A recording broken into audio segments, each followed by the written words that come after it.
بسم اللہ الرحمن الرحیم۔ شروع اللہ کے نام سے جو بڑا مہربان نہایت رحم والا ہے۔ رب کو پیارے رب راضی ہے نہاتے، ان رب کو پیارے رب راضی ہے نہاتے، ایوین پیر چوم دے اسی اللہ والیاں دے، ان رب کو پیارے رب راضی ہے ناتے، ایوین پیر چوم دے اسی اللہ والیاں دے، ان رب کو پیارے خالق دی کل خدائی اے اناد بادشاہی، خالق دی کل خدائی اے اناد بادشاہی، جو چاو دے کر دے اے دین دے سپاہی، جو چاو دے کر دے اے دین دے سپاہی۔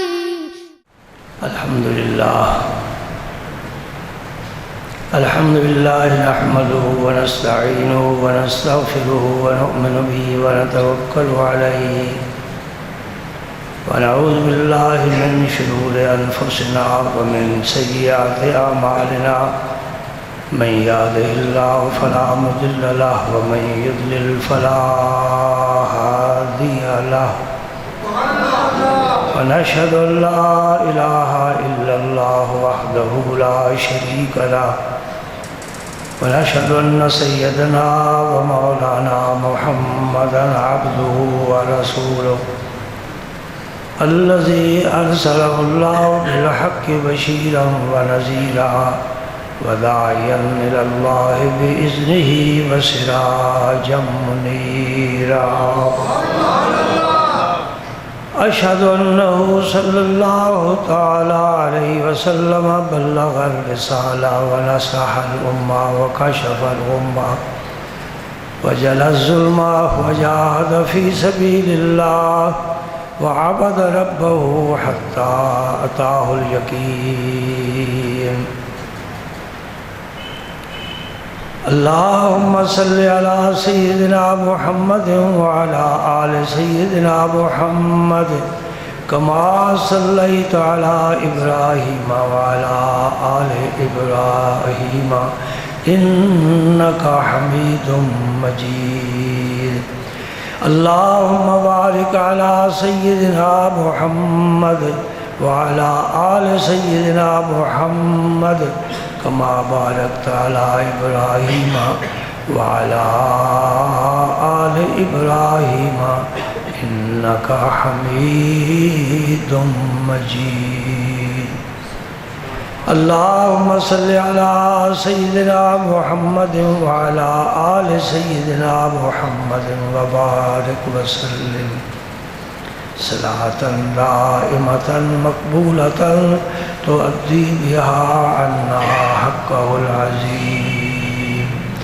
أما بعد فأعوذ بالله من الشيطان الرجيم، بسم الله الرحمن الرحيم۔ إن الله وملائكته يصلون على النبي يا أيها الذين آمنوا صلوا عليه وسلموا تسليما۔ اللهم صل وسلم على رسولك الكريم وآله الطاهرين، رب اغفر وارحم وأنت خير الراحمين۔ اللهم صل وسلم على رسولك الكريم وآله الطاهرين، رب اغفر وارحم وأنت خير الراحمين۔ اللهم صل وسلم على رسولك الكريم وآله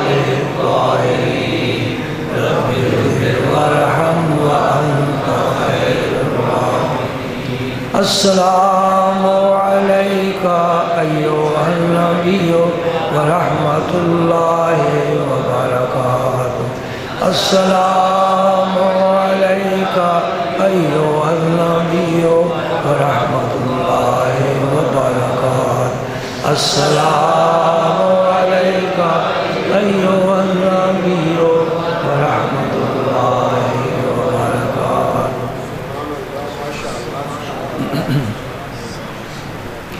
اگر کوئی شخص آپ یہ کہے کہ نظامی مسجد میں جمعے کے بعد سلام نہیں پڑھا جاتا، مصطفیٰ جان رحمت پہ لاکھوں سلام، تو آپ کہنا کہ خطبہ شروع ہی نہیں ہوتا جب تک ہم نبی پاک پر سلام نہ پیش کریں۔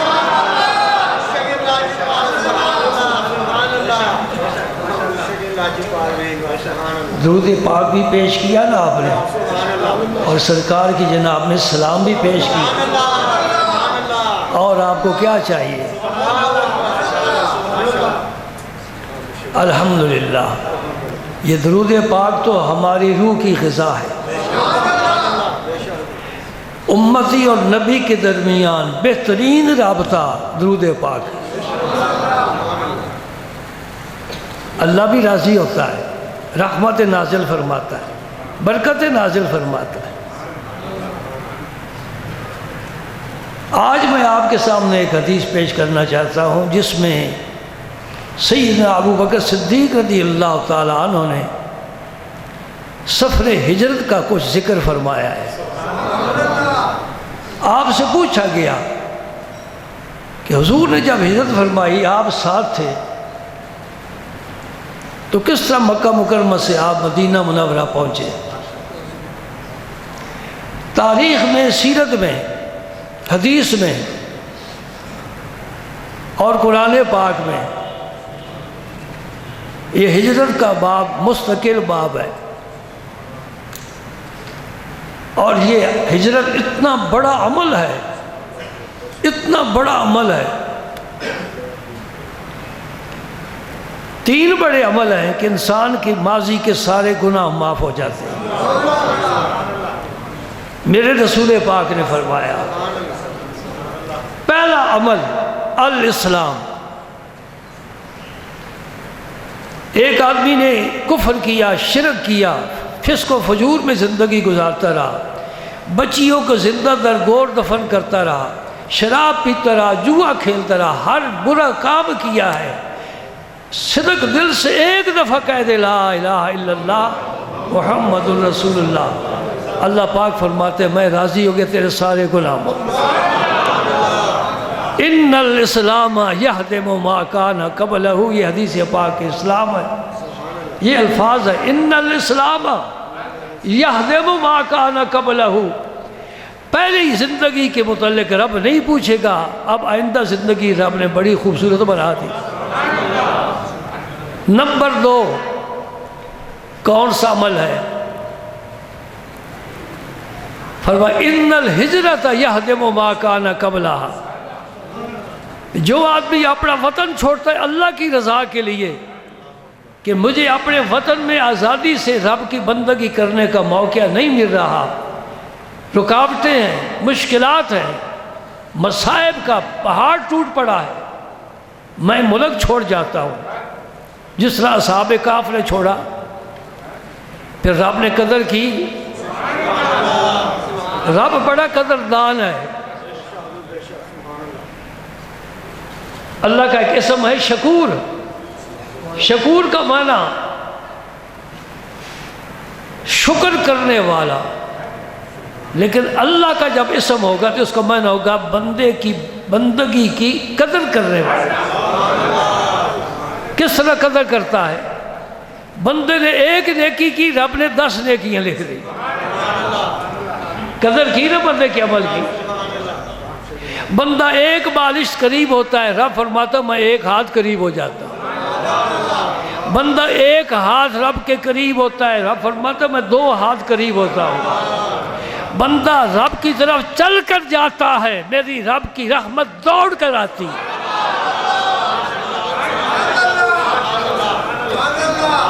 میں نے ایک حدیث پاک کا ترجمہ پیش کیا ہے۔ اصحاب کہف نے صرف وطن چھوڑا ہے اللہ کی رضا کے لیے، آج دن تک غار میں آرام کر رہے ہیں، زندگی بدستور قائم ہے، سو رہے ہیں۔ اور رب نے پوری سورہ کہف قرآن پاک میں ان کے متعلق نازل فرمائی، قدر کی نا۔ اللہ اللہ۔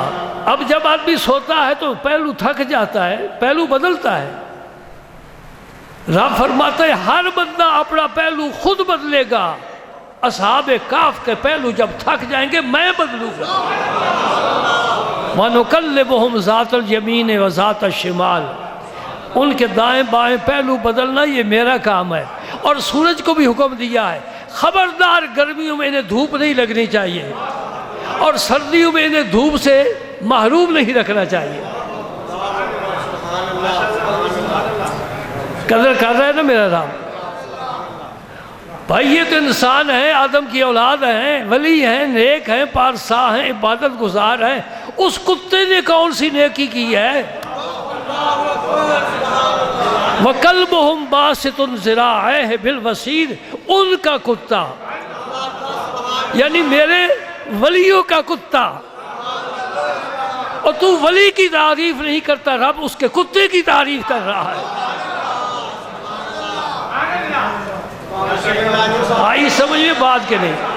وَقَلْبُهُمْ، رب فرماتا ہے بیٹھا ہوا کیسے ہے، قرآن میں اس کا بھی ذکر فرمایا، اپنے دونوں ہاتھ پھیلا کر بیٹھا ہوا ہے۔ اے اللہ تو بڑی عجیب ذات ہے، تیری شان بڑی نرالی ہے۔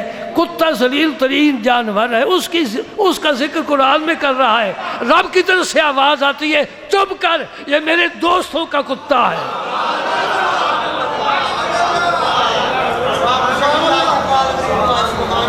صدیاں گزر گئیں، صدیاں گزر گئیں، آج تک وہ اصحاب کہف بھی زندہ ہے اور ان کا کتا بھی زندہ ہے۔ اور آخری بات کہہ دوں، کتنے انسان ہیں آدم کی اولاد سے جو جنت میں نہیں جائیں گے، دوزخ میں جائیں گے۔ بڑے بڑے بادشاہ، فرعون جیسے، نمرود جیسے، بڑے بڑے مالدار، قارون جیسے، بڑے بڑے متکبر، یزید جیسے، ابو جہل جیسے، جنت میں نہیں جائیں گے، لیکن اصحاب کہف کا کتا جنت میں جائے گا۔ او ولیوں سے نسبت رکھنے والوں کو نہ چھیڑا کرو۔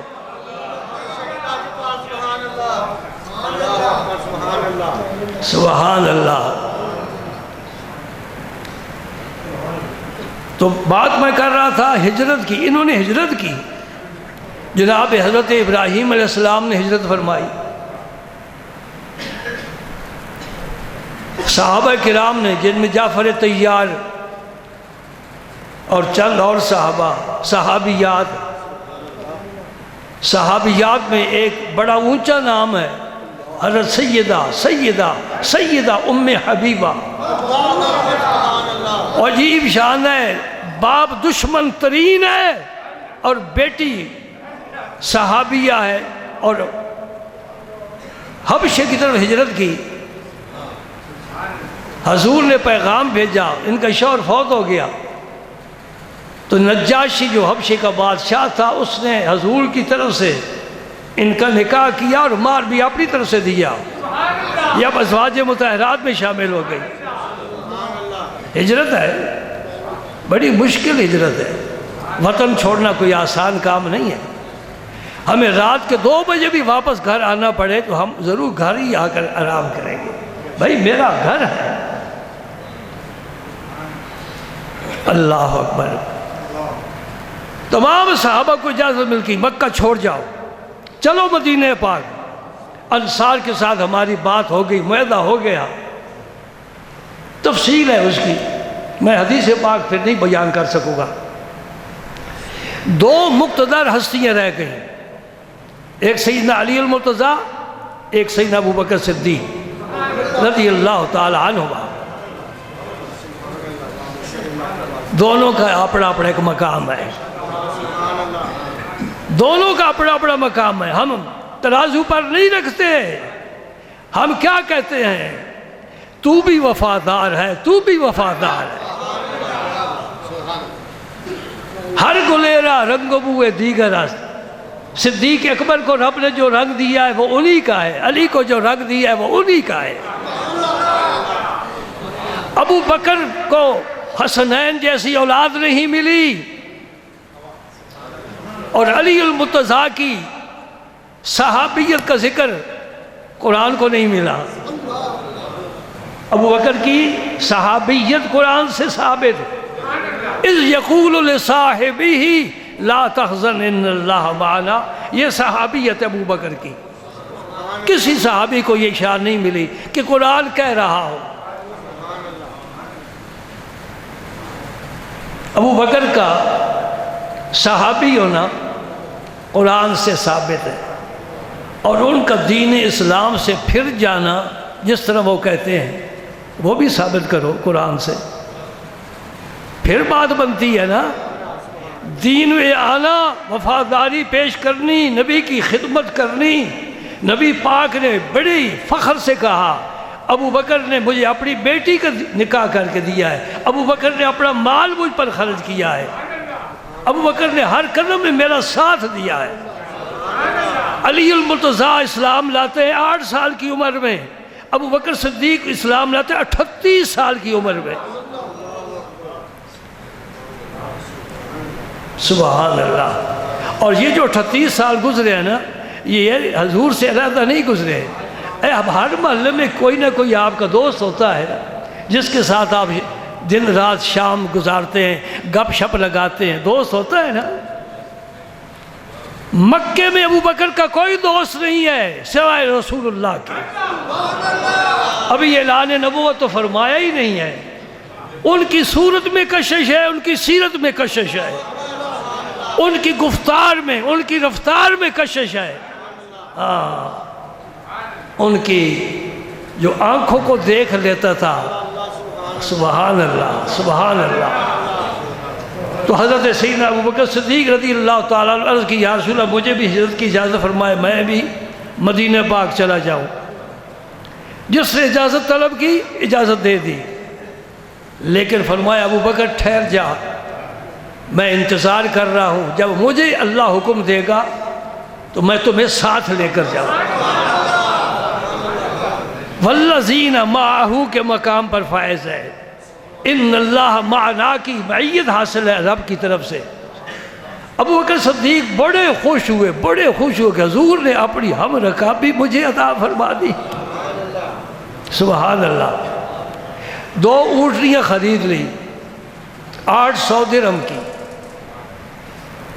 بعض کہتے ہیں کہ ایک اونٹنی 800 درہم کی یا 400 درہم کی. بارکہ 2 اونٹنیاں خرید، ایک آپ نے لیے ایک حضور کے لیے، اور خوب انہیں کھلایا پلایا. 4 ماہ تک وہ اونٹنیاں ابو بکر صدیق کی مہمان بن کر رہی ہیں. دوپہر کا وقت ہے، نبی پاک صلی اللہ علیہ وسلم نے اپنا چہرہ مبارک امامہ شریف سے ڈھانپا ہوا ہے، کیونکہ گرمی میں کوئی باہر نہیں نکلتا. تو آپ ابو بکر صدیق کے گھر تشریف لے گئے. حضرت عائشہ صدیقہ رضی اللہ تعالیٰ عنہ فرماتی ہیں کہ ہم گھر والے بڑے حیران ہو گئے کہ یہ وقت نہیں، حضور کے آنے کا معمول نہیں.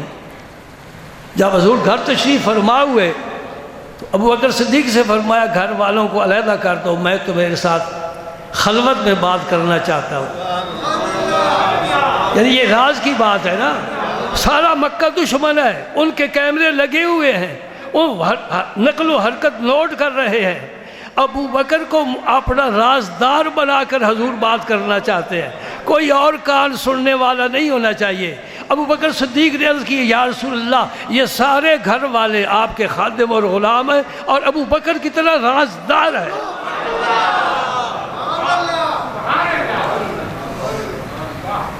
ابو بکر صدیق کے کہنے پر حضور نے فرمایا پھر تیار ہو جاؤ، مجھے ہجرت کی اجازت مل گئی ہے. یہ سن کر ابو بکر صدیق کی آنکھوں سے آنسو آ گئے. آنسو غم کے تو آپ نے دیکھے ہیں، خوشی کے بھی آنسو ہوتے ہیں. ام المومنین عائشہ صدیقہ فرماتی ہے سن رکھا تھا کہ خوشی کی وجہ سے آنسو آتے ہیں، آج میں نے اپنی آنکھوں سے دیکھا کہ میرے بابا خوشی کی وجہ سے رو، کہ میں کہاں تو کہاں، مجھے اپنی ہم رکابے کا شرف عطا کر رہے ہو۔ فرمایا تیاری کرو۔ میں حضرت ابوبکر صدیق کی حدیث کا ترجمہ عرض کروں گا، اختصار کے ساتھ، وقت بھی بڑا مختصر ہوتا ہے۔ ابوبکر صدیق نے راستہ دکھانے والا سپیشل ایک آدمی ہوتا ہے، وہ بھی اسی قبیلے کا ہے، مشرکین کا ہی ہے، لیکن تھا رازدار تھا۔ دیکھو نا عرب والے اپنی بچیوں کو زندہ دفن کر دیتے، بڑی صفاقی ہے، بے رحمی ہے، لیکن ساتھ ان کی سخاوت بھی تو دیکھو نا، مہمان نواز بھی تھے۔ ایک آدمی آ جاتا پورا بکرا ذبح کر دیتے، مہمان نواز بھی تھے، سخاوت بھی ان کی مشہور ہے۔ وقت مقرر ہو گیا، اب حضور کے ذمہ ایک بہت بڑا کام ہے، اور وہ ہے مکے والوں کی امانتیں جو حضور کے پاس رکھتے تھے۔ وہ بدبخت ہو، امین سمجھتے ہو، صادق کہتے ہو، اور پھر دشمنی کرتے ہو۔ ایک ہی وصف بڑا ہے، دو عظیم وصف حضور کے آل مکہ کے پاس ہے۔ حضور نے سب کی امانتیں علی المرتضیٰ کے سپرد فرمائی، اور فرمایا آج رات میرے بستر پر سو جانا۔ حضور نے اپنی چادر مبارک ان کو لٹا کر اپنی چادر اڑا دی، فرمایا علی سکون کے ساتھ سو جاؤ۔ نہ بھائی صدیق اکبر کی وفاداری میں کوئی فرق ہے، نہ علی المرتضیٰ کی وفاداری میں فرق۔ وہ بھی جان خطرے میں ڈال رہے ہیں، یہ بھی جان اپنی پیش کر رہے ہیں۔ اے اللہ کے نبی، میں تیرے بستر پر سوؤں گا اور پہرا تلواروں کا لگا ہوا ہے، میں حیدر کرار ہوں، مجھے اس بات کی کوئی پرواہ نہیں ہے سارا جہان دشمن ہو جائے۔ یہ چھوٹی باتیں نہیں، سمجھنے والی ہے، بڑی بات ہے۔ اور حضور ابوبکر صدیق کے پاس پہنچے، وہی راہبر 2 اونٹیاں لے کر حاضر تھا۔ ایک ابوبکر صدیق کا غلام تھا عامر بن فہیرہ، اس کو بھی ساتھ لیا، فرمایا تم دونوں اس پر سوار ہو جاؤ، اور میں اور ابوبکر اس اونٹنی پر سوار۔ آئے آئے، سبحان اللہ، سبحان اللہ۔ بھائی کتنا لطف آیا ہوگا ابو بکر کو، کوئی اندازہ کر سکتے ہو؟ خدا کا حبیب، عرش کی سیر کرنے والا، لامکان کی خلوتوں میں جانے والا، اللہ کا حبیب آج مجھے یہ شرف عطا کر رہا ہے۔ سبحان اللہ، سبحان اللہ۔ سفر شروع ہو گیا تو ابو بکر صدیق فرماتے ایک رات بھی ہم چلتے رہے، اور پھر دن کا حصہ دوپہر تک بھی ہم چلتے رہے، نہ کچھ کھایا نہ کچھ پیا، اور پھر یہ بھی خوف ہے کہ دشمن ہمارا تعاقب کر رہا ہے۔ فرماتے مجھے یہ خیال آیا کہ کوئی جگہ ایسی تلاش کروں جہاں سایہ ہو اور حضور تھوڑا آرام فرما رہے ہیں۔ خادم کا یہ کام ہوتا ہے، خادم کی یہ ڈیوٹی ہوتی ہے۔ اور کہتے کسی کے اخلاق اس وقت تک تم صحیح سمجھ سکتے جب تک اس کے ساتھ سفر نہ کرو۔ سفر کرو تو پتہ چلتا ہے، سفر کا معنی یہی ہے۔ سفیدی، یہ ابو بکر صدیق کی وفاداری ہے۔ فرماتے مجھے نا ایک ٹیلا نظر آیا، اس کے نیچے سایہ تھا، میں نے عرض کی یا رسول اللہ یہاں تھوڑا آپ ٹھہر جائیں، تھوڑا آرام فرما لیں۔ میں حدیث پاک کا ترجمہ پیش کر رہا ہوں۔ ہجرت کا واقعہ تو بیان کیا جائے تو بڑا وقت چاہیے، کئی جمعے چاہیے۔ اب اس میں حدیث پاک بات ہے وَصَوَّيْتُ لِلنَّبِيِّ مَكَانًا بِيَدَيَّ يَنَامُ عَلَيْهِ۔ میں اونٹنی سے اترا، آپ بھی اونٹنی سے اترے، تو میں نے اس چٹان کے سائے میں سنگریزے اپنے ہاتھوں سے برابر کیے، کتنے وہ پیارے ہاتھ ہیں اللہ کے نبی کے لیے جو خدمت میں مصروف ہے. اور پھر میں نے اس پر اپنی پوستین بچھا دی، سنگریزے برابر کر کے اس کے اوپر پوستین بچھا دی. عرض کی یا رسول اللہ یہاں آپ آرام فرمائیں. بھائی تھکے ہوئے تو ابو بکر بھی ہے نا، لیکن انہیں اپنی پرواہ نہیں. خادم اپنی ذات سے الگ ہو جائے پھر مخدوم کی خدمت کا حق ادا کر سکتا ہے. اپنی ذات میں بھی رہے پھر وہ مخدوم کی خدمت نہیں کر سکتا. سفر کے بھی آداب ہوتے ہیں، مجلس کے بھی آداب ہوتے ہیں، یہ سیکھنے پڑتے ہیں، سمجھنے پڑتے ہیں. آپ آرام فرما گئے تو میں نے کہا یا رسول اللہ میں وادی میں گھوم پھر کر نا دائیں بائیں آگے پیچھے میں پہرا دوں گا. آپ آرام فرمائے. فرماتے اب مجھے فکر ہوئی کہ میں سرکار کی خدمت میں کسی طرح دودھ پیش کروں تاکہ آپ دودھ کے ساتھ ناشتہ فرما لیں.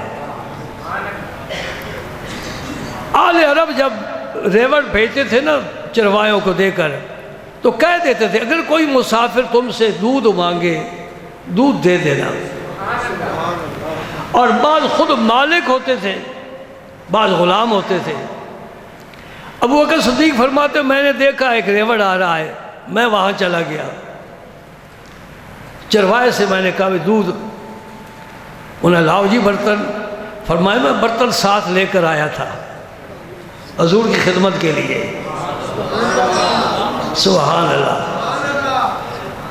اسی سے میں وضو بھی کراتا تھا اور اسی برتن سے آپ کے لیے مشروب بھی تیار کرتا تھا.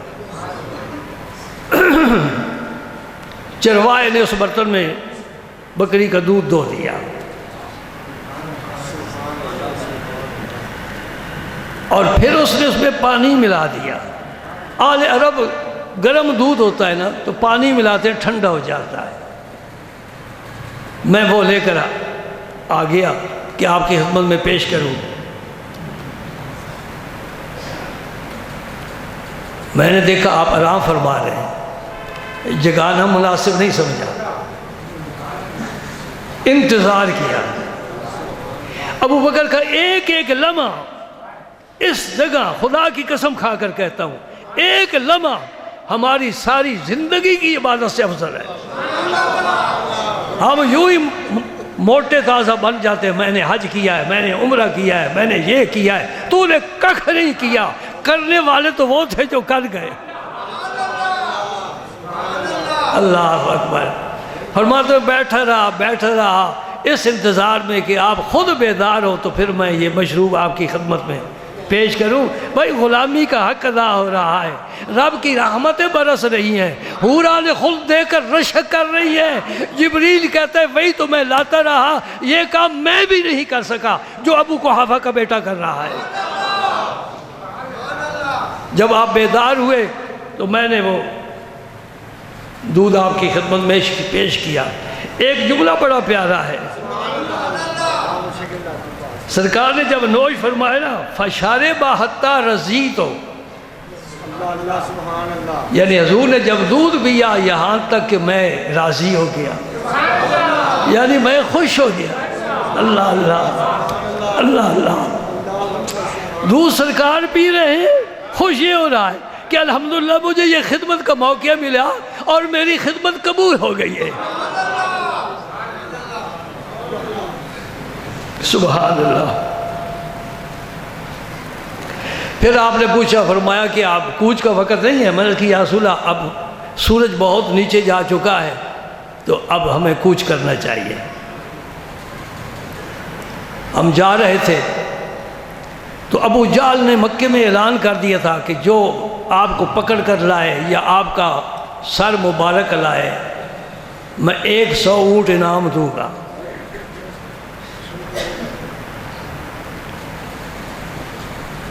ایک اس لالچ میں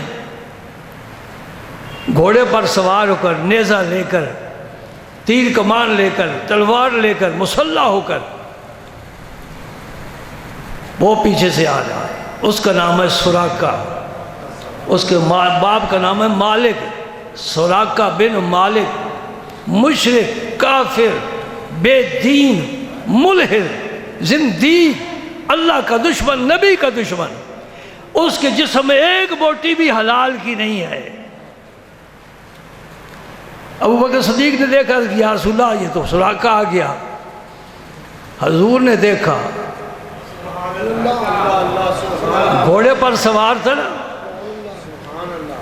گھوڑے کے پاؤں زمین میں دھنس گئے، سراقہ وہ گرا. کہتا ہے شاید تم نے بد دعا کی ہے. گھوڑے کو اس نے جھڑکا، اٹھایا. کوئی کہہ دیتا، مولوی بھی کہہ دیتے ہیں اتفاق ہو گیا، اتفاق ہو گیا. کہیں اور نہیں اتفاق ہوا. عرب میں گھوڑے ہی استعمال ہوتے تھے سواری کے لیے، کوئی واقعہ ایسا نہیں پڑا. اتفاق آج ہی ہوا ہے. اسے امان طلب کر دی. میرا نبی امان دینے میں تو ماشاءاللہ سبحان اللہ مثالیں قائم کرتے تھے. فرمایا امان ہے سراقہ تجھے، واپس ہو جا. آپ چل دیے. سراقہ کو پھر وہ 100 اونٹ یاد آیا کہ ایک کام کرنا ہے، اب فاصلہ تو ہے نہیں، تو 100 اونٹ ملیں گے. نیت بدل گئی. دوبارہ گھوڑے پر سوار ہوا اور ایڑی ماری، پھر حملے کی نیت کی، پھر گھوڑا زمین میں دھنس گیا. سراقہ منہ کے بال گرا. وہ سمجھ گیا یہ شکار میرے ہاتھ میں نہیں آنے والا. کسی نے کہا تھا بیرو، کیا کہتے ہیں، بیرو بیرو ای دام بر مرغ دیگر نے کہ ان کا راہ بلند است آشیانہ. کہتے جا جا کام کر اپنا، یہ جال کسی اور پر پھینکنا، ان کا آشیانہ بڑا بلند ہے، وہ تیرے ہاتھ میں نہیں آ سکتا.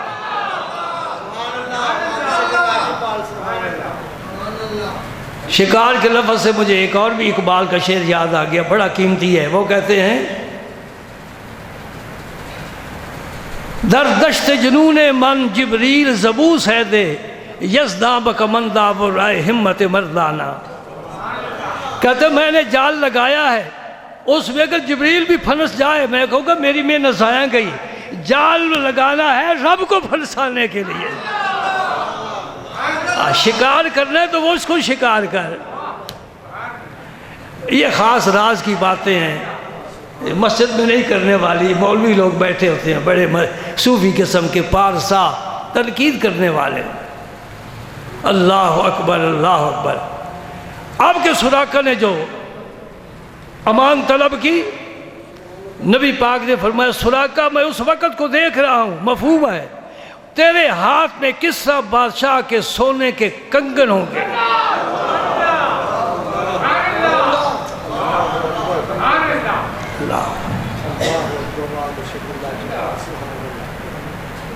ابھی ایران فتح نہیں ہوا، حضور کا نامہ مبارک گیا دعوت اسلام کے سلسلے میں. وہ نوجوان بادشاہ تھا پرویز، اس لیے میں کہتا ہوں یہ نام نہ رکھا کرو. اس نے غصے میں آ کر حضور کا نامہ مبارک چاک کر دیا.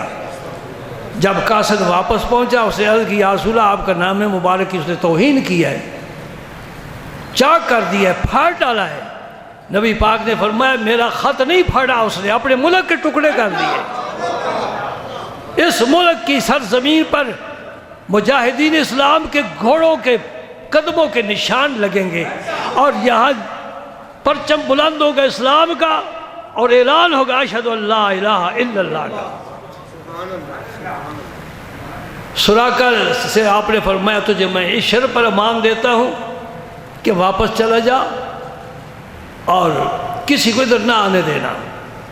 اور بھی کوئی لوگ 100 اونٹ کے لالچ میں ہو سکتے آ رہے ہو. سراقہ واپس چلا گیا.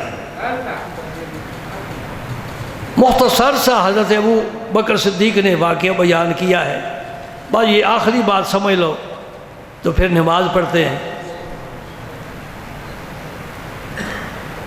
کہتے ہیں کہ کل کی خبر سوائے اللہ کے کسی کو نہیں. یہ علوم خمسہ میں سے ہے. ان اللہ عنده علم الساعہ وَيُنَزِّلُ الْغَيْثَ وَيَعْلَمُ مَا فِي الْأَرْحَامِ وَيَعْلَمُ 5 علم ہیں جو اللہ کے بغیر کوئی نہیں جانتا. ان میں ایک یہ ہے کہ کل کیا ہوگا کسی کو کوئی پتہ نہیں. قرآن سچا ہے، سچا ہے قرآن. لیکن میرے دوست اگر اللہ کسی کو بتا دے تو پھر اگر اللہ کسی کو بتا دے تو پھر بھی نہیں کسی کو پتہ چلے گا. میدان بدر میں جنگ شروع ہونے سے پہلے چند صحابہ کو لے کر نبی پاک صلی اللہ علیہ وسلم نے پورے میدان میں آپ نے گشت فرمایا اور اپنی انگلی مبارک سے نشان لگایا. یہاں ابو جہل گر کر ملے گا، یہاں فلاں گرے گا، فلاں گرے گا، فلاں گرے گا. کل بخاری میں حدیث ہے، میں دکھانے کا ذمہ لیتا ہوں.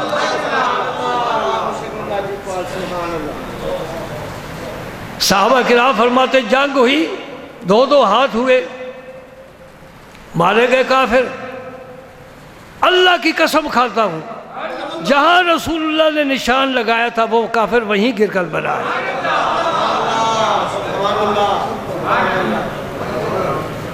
تو سراقہ کو آپ نے یہ جو فرما دیا، کیا ایران فتح ہونے کی بشارت آپ کو مل گئی ہے؟ ابھی تو خود آپ ہجرت فرما کے جا رہے ہیں. ابھی جماعت مسلمین اکٹھی کریں گے، مجاہد تیار ہوں گے.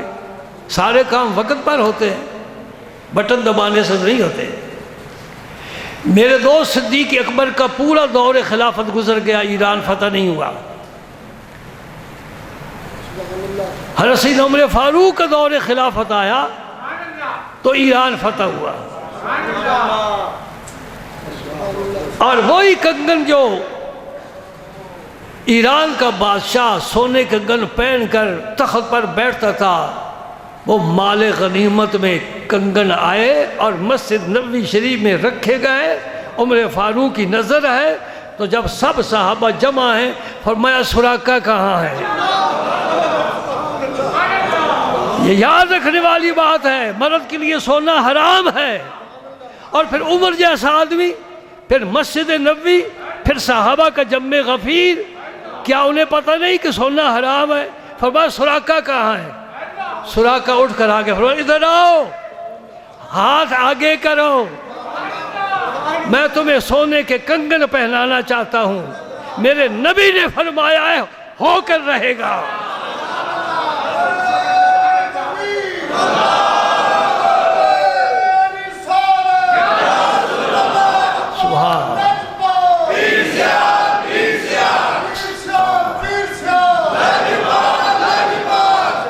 یہ بھی کوئی پتہ تھا کہ سراقہ مسلمان بھی ہوگا کہ نہیں ہوگا، زندہ بھی رہے گا کہ نہیں رہے گا.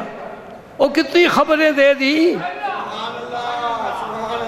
اور قبلہ سیدھا کر اپنا، نبی سے بیعت نہ کر، یہ تیرا محسن ہے اس جہان میں بھی اس جہان میں بھی. یا تجھے کلمہ دیا ہے، قرآن دیا ہے، ایمان دیا ہے، وہاں شفاعت سے نوازے گا. آج لے ان کی پناہ، آج مدد مانگو. سراقہ حاضر ہو گیا، عمر فاروق بیٹھے مصلی پر. سراقہ ہاتھ آگے کر، اس نے ہاتھ آگے کیے. اس میں بھی سونے کا کنگن، اس میں بھی سونے کا کنگن. اب مزے کی بات تمہیں بتاتا ہوں، یہ تو نیچے بیٹھ کر مجلس ہو رہی ہے، اب دور والے صحابہ کو کیا پتا. سبحان اللہ سبحان اللہ. سراقہ کو ایسا جوش آیا، ایسا جذب آیا، ایسا والہانہ انداز آیا کہ سراقہ اٹھ کر منبر پر چڑھ کر کہتا ہے یہ دیکھو میں آپ کو دکھا رہا ہوں، یہ دیکھو سراقہ کے ہاتھ میں کنگن. کب نبی پاک نے فرمایا تھا؟ کس حالت میں فرمایا تھا؟ کہاں فرمایا تھا؟ اللہ نے ایران فتح فرمایا، مال غنیمت آیا، وقت کا بادشاہ مارا گیا، اس کے کنگن آئے، امیر المومنین مجھے پہنا رہے ہیں. بھئی جائز ہو گئے، جائز ہو گئے نا. جو ناجائز تھا جائز ہو گیا، اس لیے کہ نبی کی زبان پاک سے نکل گیا. سراقہ ایسا ہوگا، میرا رب کرے گا. سبحان اللہ سبحان اللہ۔ بس اتنی ہی حدیث پاک تھی، کچھ میں نے اپنی طرف سے بھی اضافہ کیا ہے، لیکن مختصر اتنی بات ہے کہ اللہ اکبر، ابو بکر صدیق کو رفاقت ملی اور سیدنا علی المرتضیٰ کو محبت کا وہ تمغہ ملا جو کسی کو نہ مل سکا۔ تو آج کی اس مجلس میں جو خلاصہ ہے وہ کیا ہے؟ دین سے اتنا پیار ہو، اتنا پیار ہو، وطن چھوڑنا پڑے، برادری چھوڑنی پڑے، دوست چھوڑنے پڑیں۔ آئی میری بات سمجھ میں کہ نہیں؟ نبی پاک صلی اللہ علیہ وسلم سے پوچھا گیا افضل ہجرت کیا ہے؟ سننے والی بات ہے، افضل ہجرت کیا ہے؟ حضور نے فرمایا جو کام اللہ نے حرام فرمایا اس کو چھوڑ دینا، یہ بھی ہجرت ہے۔ کیونکہ ہاجرہ کا معنی ہوتا ہے چھوڑنا، مہاجر چھوڑنے والے کو کہتے ہیں، خواہ ملک چھوڑے یا کوئی بری عادت چھوڑے۔ آئی سمجھ بات؟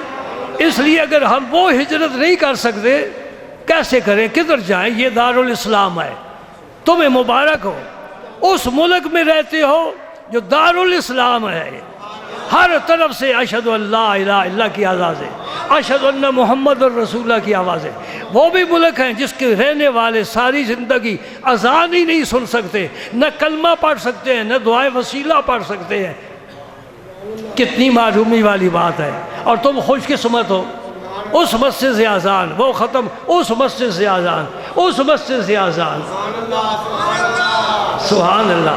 تیرے گھر میں بی بی نے مصلی بچھایا ہوا ہے، بوڑھی اماں قرآن پڑھ رہی ہے، یہ لطف تمہیں کہاں ملے گا؟ اس آزادی کی قدر کرنی چاہیے۔ پہلا سبق تو یہ ہے، کسی چیز کو بھی چھوڑنا ہو اللہ کے لیے، اللہ کی رضا کے لیے، ہجرت ہے، اور چھوڑنا چاہیے۔ وفاداری تو اللہ اور اللہ کے رسول کے ساتھ ہے نا۔ اقبال بڑا اچھا شعر کہہ گیا کہ محمد سے وفات ہونے تو ہم تیرے ہیں،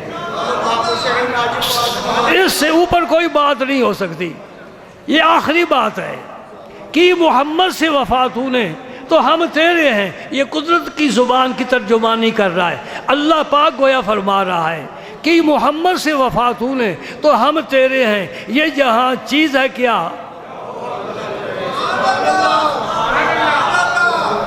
یہ لو قلم تیرے ہیں، یہ مسئلہ مجھ سے کسی وقت سمجھنا، میں سمجھاؤں گا۔ وہ تو اللہ کے پاس ہے، عندہ علم، عندہ ام الکتاب، وہ لوح قلم تو اللہ کے پاس ہے، تیرے ذمہ کیسے لگ گیا؟ جی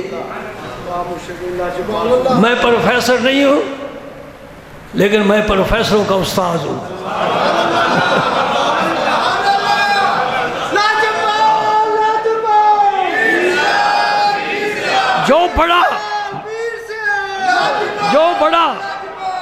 جو بڑا اقبالیات کا ماہر ہے اپنے فن میں، اس سے جا کر پوچھو کس مصرے کا کیا معنی ہے۔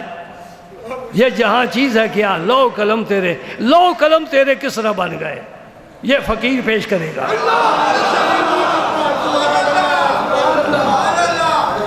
یوں اقبال ہی کیا ہو، کہہ گیا ہے، اللہ اللہ، سبحان اللہ، سبحان اللہ۔